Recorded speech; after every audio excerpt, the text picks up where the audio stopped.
ദൃശ്യം 3 ഏപ്രിൽ 2 വരുമെന്ന് കരുതി കാത്തിരുന്ന പ്രേക്ഷകർക്ക് നിരാശയായിരുന്നു ചിത്രത്തിന്റെ റിലീസ് മെയ് 21 മാറ്റിയത്. എന്നാൽ പ്രേക്ഷകർക്ക് മറ്റൊരു സർപ്രൈസ് ഒരുക്കിയിരിക്കുകയാണ് അണിയറക്കാർ. ഏപ്രിൽ 10 ദൃശ്യം 2 ഭാഗം തിയേറ്റർ റിലീസിനെത്തും.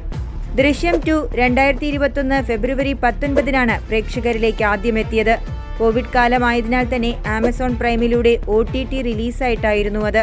ചിത്രം തിയേറ്ററിൽ റിലീസിനൊരുങ്ങുന്നത് ദൃശ്യം ആരാധകർക്ക് സിനിമ ബിഗ് സ്ക്രീനിൽ കാണാൻ സാധിക്കുമെന്നതിനാൽ തന്നെ വലിയ ആവേശമാണ് നൽകുന്നത്. ദൃശ്യം 2 ഭാഗം അന്ന് തിയേറ്ററിൽ മിസ്സായെന്ന് പലരും അഭിപ്രായപ്പെട്ടിരുന്നു. അതുകൊണ്ട് തന്നെ ഈ തിയേറ്റർ റിലീസ് ഒരാശ്വാസമാണ്. ഇന്ത്യയിൽ മാത്രമാകും ദൃശ്യം 2 തിയേറ്റർ റിലീസിനെത്തുന്നത്.